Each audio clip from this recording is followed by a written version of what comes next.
Bueno, nos encontramos esta tarde con el profesor, maestro, arquitecto, creador de contenido Andrés Francel. Ante todo, muchas gracias, profe, por aceptar esta invitación. Y, profe, cuéntele a la gente que de pronto no lo conozca, ¿quién es Andrés Francel?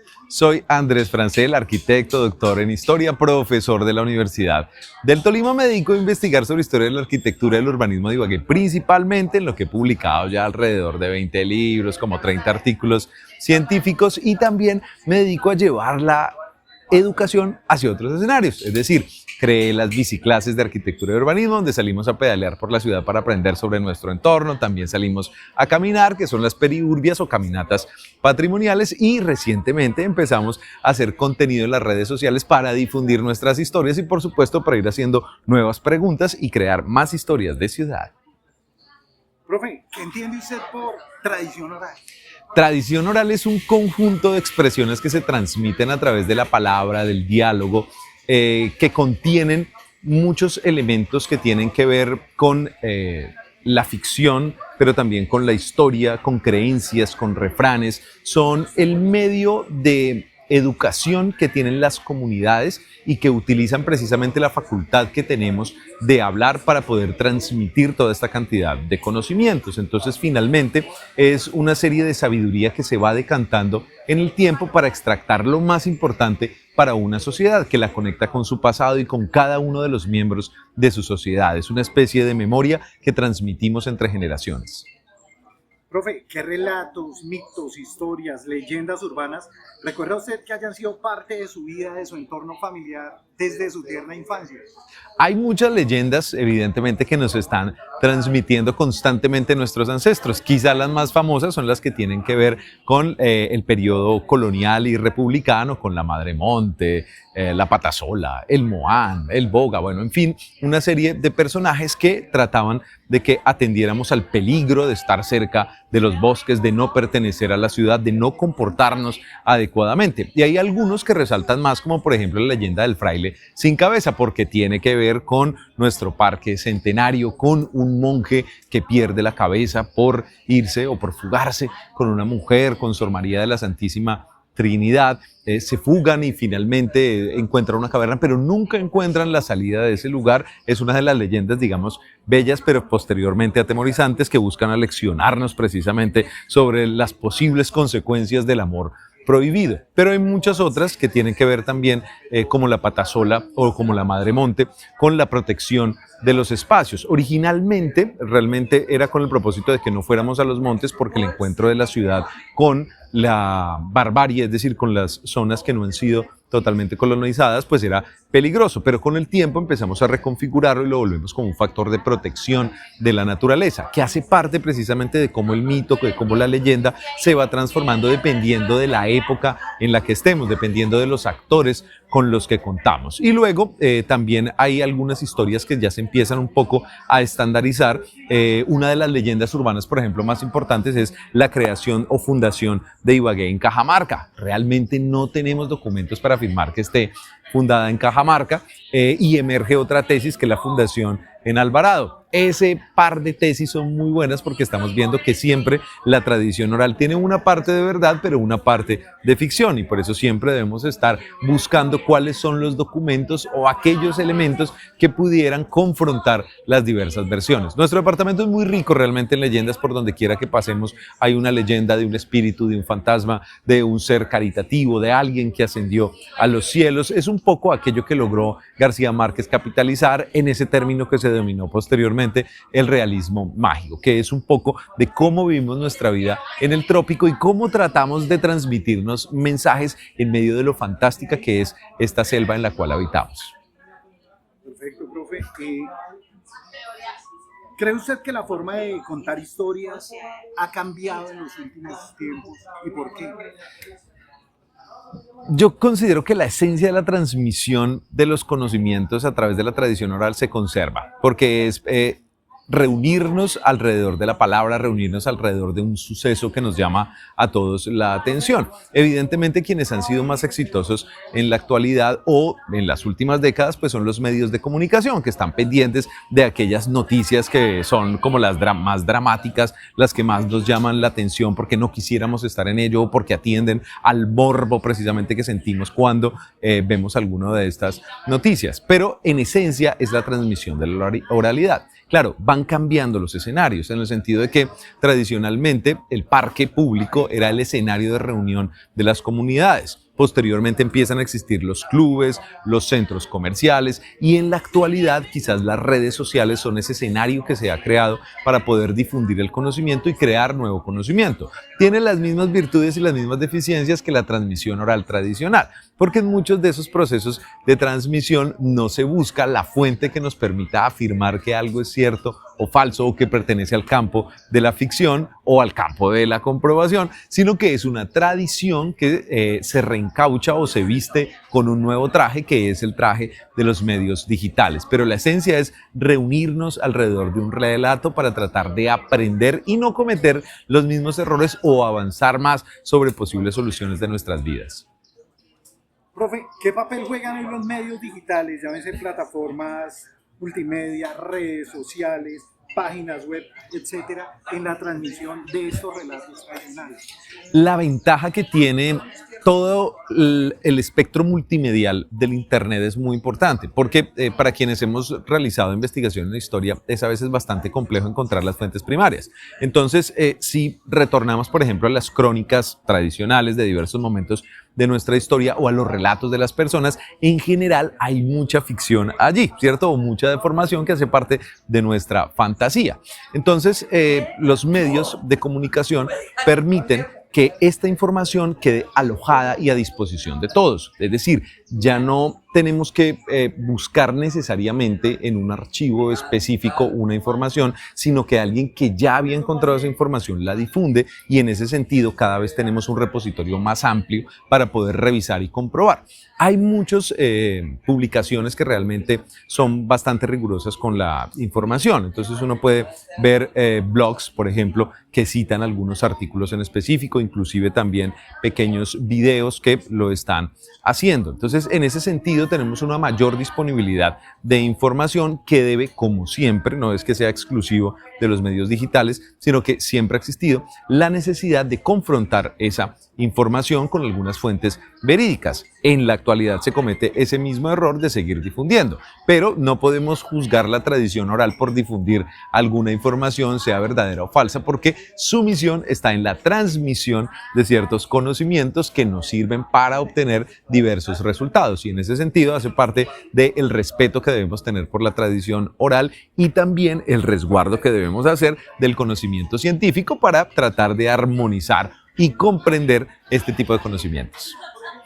Profe, ¿considera que estos relatos tradicionales pierden o ganan fuerza cuando se adaptan a estos formatos digitales? Considero que el paradigma actual, que es el digital, aporta muchísimo a nuestro entorno porque es nuestro paradigma, es nuestro momento. Hace algunas décadas el paradigma escrito era evidentemente el más necesario o el que estaba en potencia porque tampoco teníamos otros medios de difusión y por eso el crecimiento del libro fue exponencial. En la actualidad, evidentemente es el medio digital principalmente audiovisual. Se gana en eficiencia en el sentido que impone algunos retos, como unas restricciones de tiempo. Hay que saber cómo condensar información, pero también hay que buscar cómo podemos a través de esa información condensada que nuestros espectadores busquen otra información complementaria, es decir, funciona como un gancho para llevar a las personas a la construcción de nuevo conocimiento.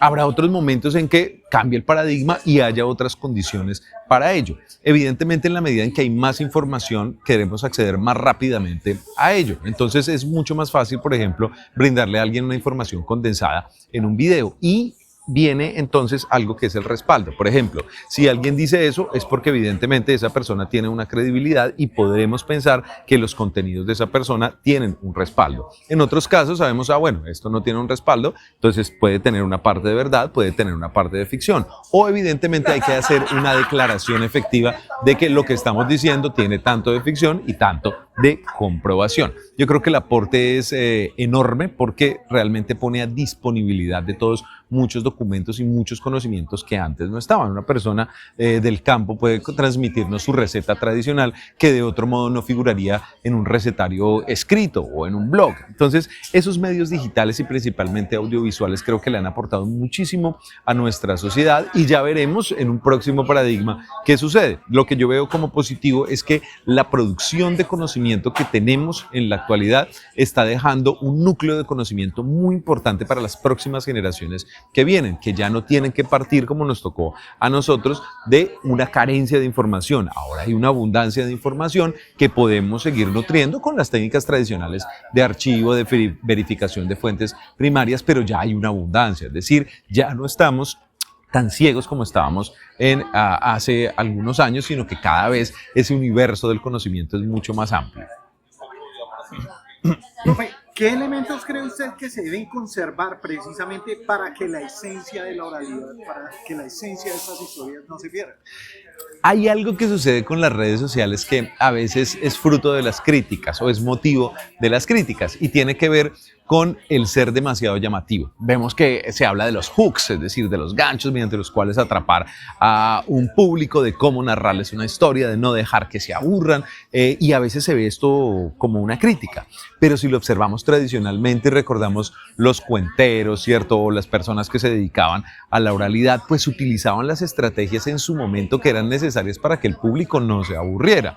Eso, por ejemplo, de rimar es una técnica mnemotécnica o es una mnemotecnia, en el sentido de que yo busco lanzar una palabra y las personas ya se están imaginando cuál sería la palabra que rimaría. Y del mismo modo va a ser mucho más fácil recordarla. Abrir con una gran saludo, ¿cierto? O con una oda a las musas hace parte de los hooks que existían en la antigüedad. Todas esas estrategias considero que cada vez se pulen más y se adaptan a los medios que tenemos en la contemporaneidad. De este modo, yo considero que cada vez generamos un conocimiento más técnico, más específico, más efectivo sobre cómo contar historias, cómo hacemos para potenciarlas. Este relato me parece muy bueno, pero así como está contado, no, mejor hagámosle esta transformación. Y como tenemos en la actualidad también la ayuda de las inteligencias artificiales que vamos nutriendo con conocimiento, ellas también van conociendo cuál es nuestro modo de aprender, cómo nos gusta sorprendernos, en qué momentos hay que hacer una pausa, cómo podemos llegar a un público más amplio. Eso realmente, a mi juicio,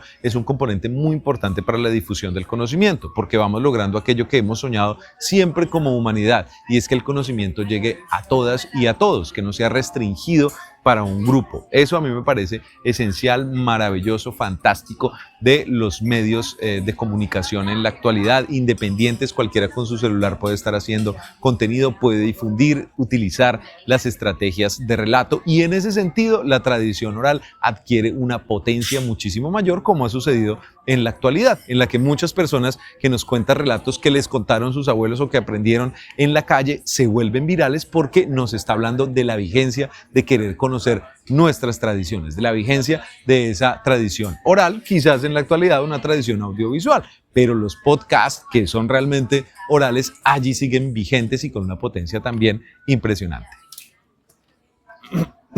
¿Se siente usted identificado, profe, con esos relatos, especialmente del territorio ibaguereño? Claro, evidentemente yo me dedico a los relatos sobre Ibagué.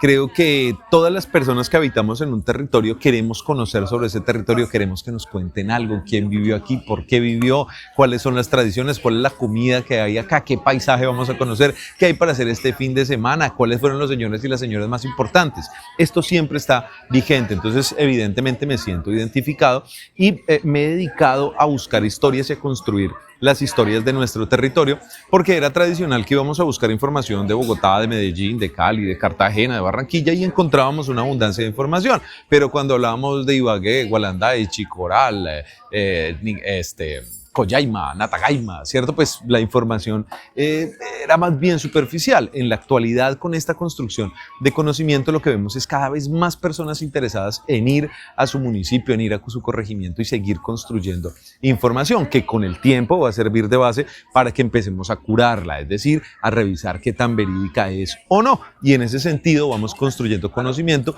y se nos vuelve nuestro entorno un tema cotidiano maravilloso, una excusa para aprender, que es en el fondo lo más bello que podemos hacer. Estar en un territorio, querer aprender, querer que ese territorio haga parte de nosotros y nosotros hacer parte de él a través del conocimiento.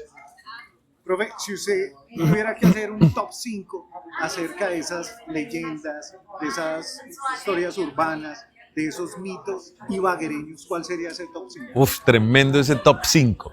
Bueno, yo creo que el quinto serían los túneles. Hay varios túneles famosos. Yo no he encontrado ninguna prueba de ello, pero me parece un relato precioso, que unían aparentemente el San Simón con el Santa Teresita, o que unían el Parque Centenario con Ancón, o la misma Croix del Fraile. Todo ese sistema de túneles es muy bello porque nos habla de una ficción enorme, de un deseo de buscar lo desconocido debajo de nuestra ciudad. Ese me parece que es el quinto relato. No sé por qué es el quinto, pero bueno, va a ser el top 5. El top 4. Yo creo que el del Moán es muy bueno, porque el Moán es evidentemente de un pasado más cercano a los ríos. En la actualidad realmente no interactuamos mucho con nuestros ríos suelen estar alejados, aislados, no les damos la espalda en la ciudad, solemos taponarlos, volverlos alcantarillas, pero el Moán pues era precisamente un tipo que estaba por allí merodeando y cuando llegaba alguna chica bonita pues se la raptaba, ¿no? Entonces yo me imagino cómo sería ese proceso de aleccionamiento de las chicas que iban a lavar la ropa a los ríos, siempre mirando para todos lados para que no llegara el Moán. Y hay un relato también sobre el Moán que nos da Flaminio Rivera, que nos dice que el Moán realmente no era indígena, sino que era un africano, que como nunca encontró tribu, entonces se quedaban alejados en diversos puntos y para poder socializar o suplir sus necesidades, raptaban precisamente a las mujeres. El tercero, había uno que a mí me gusta mucho, que nos lo transmitió Camilo Pérez Salamanca y nos decía que por la vuelta del chivo en la madrugada siempre se escuchaban unas chivas a las que les sonaba su cencerro y eran unas chivas cargadas de oro. En otro caso también se narraba que eran mulas, pero me parece muy bello porque esa zona de la ciudad que es pues digamos aislada, peligrosa, que fue la periferia en tiempos coloniales, pues está, yo me imagino uno en la madrugada pensando que en la periferia están pasando unas mulas llenas de oro, pues uno inmediatamente va a buscar esas mulas para poder quitarles el oro, pero realmente lo que está haciendo es que peligra su vida, es decir, se expone como la codicia, ¿cierto? Versus la protección en un lugar abandonado. Por eso me parece como tan importante esa leyenda. La segunda, yo creería que es la aparición del diablo en Ibagué en el Club Don Baltasar, porque pues en un diciembre en el cual se estaba escuchando el ron de Vinola, que para nosotros es ahora una canción pues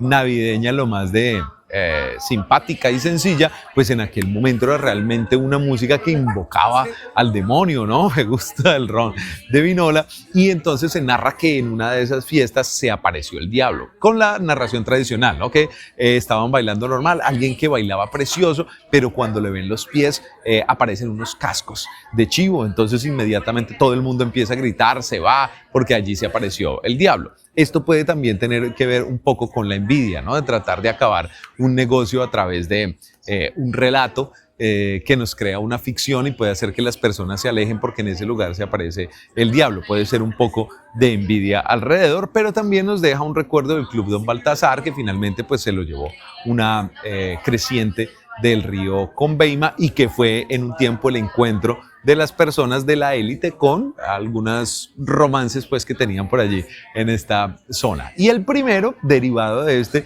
sería lo del pan de muerto de Matthews. Creo que eso es uno de los mitos contemporáneos como más sorprendentes porque implica también un poco de esa envidia de tratar de acabar un negocio con un relato que parece bastante loco, ¿no? De alguien que se va a sacarle la grasa a los muertos para producir un pan que sería pues bastante más caro, todo el asunto. Y se une a otros relatos, ¿no? Como los perros que tenían los tamales de Saldaña, los tamales ortegunos, eso, qué pena. Y entonces hay personas que afirman que veían los perros ahí colgados, pero realmente nunca hubo una foto ni nada por el estilo, pero tiene que ver precisamente con esa creación contemporánea de historias de terror que supera absolutamente la ficción. Eso sería con mis top. Obviamente falta muchísimas historias, una conduce a la otra, no sé ni por qué los puse en ese orden, pero finalmente nos habla acerca de que los relatos están vivos, que en todo momento nos estamos inventando historias que transforman nuestro entorno, y creo que de esas historias, de ese top 5, a ninguno se nos olvida alguna de ellas. Profe, ya para finalizar y agradeciendo de verdad su tiempo, la deferencia que ha tenido conmigo, yo a todo el mundo le digo, cuénteme una historia de esas que usted conoció desde pequeño, desde joven, en el colegio, en la casa, en la calle, pero con usted sí tengo que hablar acerca de esa leyenda que nosotros vemos lejana del territorio, porque habla del cacique Calarcá, ¿cierto? Y Calarcá lo relacionamos con el Quindío, y el cacique Calarcá es más bien de nuestra región. Cuéntenos un poco de esta leyenda. La leyenda del cacique Calarcá evidentemente tiene una base histórica, ¿no? Es una de las figuras más importantes para nuestra tradición tolimense o gran tolimense o inclusive latinoamericana por el símbolo de resistencia que representa. Calarcá es un líder indígena, se considera el último gran líder de los Pijaos. Él lideró la última rebelión contra los españoles. Tuvieron que llamar a todas las huestes españolas del nuevo reino de Granada para luchar contra los Pijaos.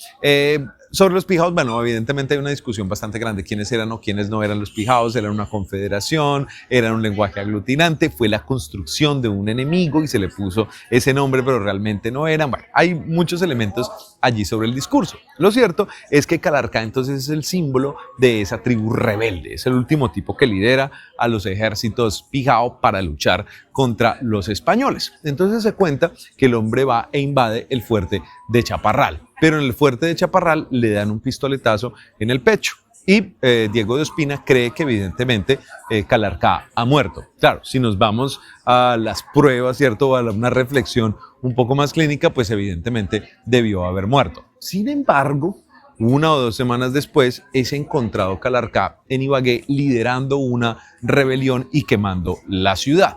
En este momento le vuelven a dar muerte, en este caso sería Baltasar. Baltasar era un indígena cristianizado cuyo nombre indígena no conocemos, pero se habla precisamente de aquel indígena que ha hecho un pacto con los españoles y que evidentemente se ha transformado y se ha convertido al cristianismo.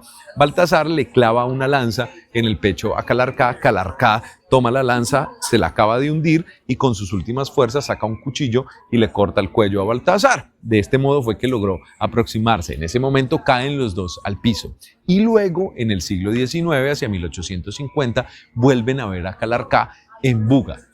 Claro, allí viene la leyenda del indio que nunca muere. Sin embargo, pues sabemos que ese incendio en Ibagué o esa rebelión en Ibagué, pues no existió, ya Calarcá estaría muerto, pero se ha convertido en un símbolo precisamente de que las ideas no mueren, de que siempre podemos estar luchando por nuestros ideales.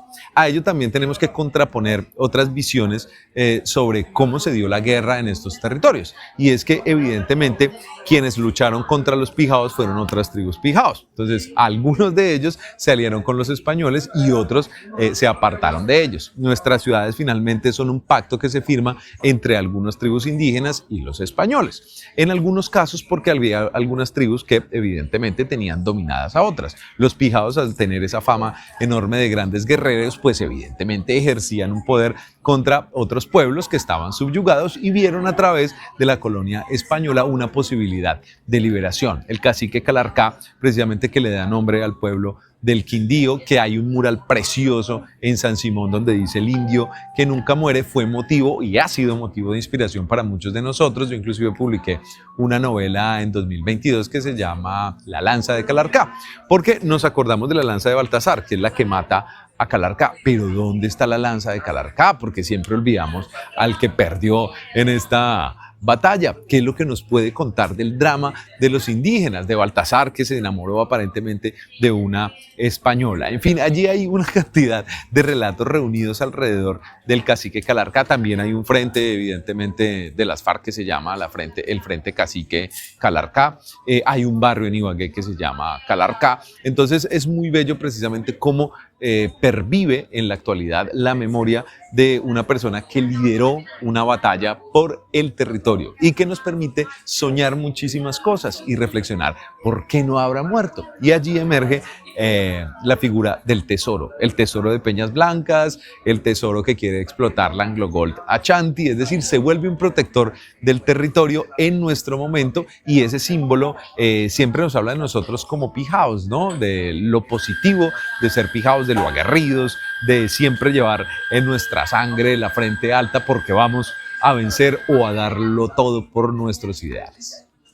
Maestro, pues muchísimas gracias, de verdad, es invaluable ese video que tengo acá, y ¿no? Los agradecimientos de verdad por haber tenido este tiempo, por haberme aceptado la invitación a esta entrevista, y espero que en un futuro de pronto podamos hacer cosas juntos y seguir agrandando esta tradición oral ibaguereña que, como dijo usted, no se debe quedar exclusivamente para las, entre comillas, élites, sino que sea para todos.